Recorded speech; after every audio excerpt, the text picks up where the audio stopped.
Water is nie 'n voorreg nie. Water is 'n reg wat ons ontneem word. So sê woedende inwoners van Standerton wat al maande lank sukkel om skoon water te kry. Dit stink so jy kan niks met dit doen nie. Jy kan nie bad nie. As jy met dit bad, dan is jy veel veiliger as wat jy uitklim. Die kinders en die ou mense word siek van hierdie water. Hulle kry seer op hulle liggame. Inwoners het vandag tou gestaan om hulle handtekeninge by 'n petisie te voeg om hulle misnoom met die munisipaliteit te kenne te gee. Die water is baie vuil, modderig. Dit ruik sleg.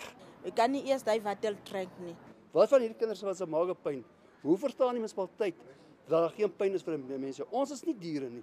'n Sakeonderneming op die dorp wys sommer ook presies hoe vuil die munisipale water is. Hierdie is munisipale water wat deur die loop van die dag gefiltreer is. En hierdie is die terugspoel van die water wat bedoel is vir huishoudelike gebruik in Standerton. Die Lekwa plaaslike munisipaliteit erken sy infrastruktuurbeplanning was gebrekkig. One issue that has come up tops in terms of our water challenges is our infrastructure. That we have a very old infrastructure.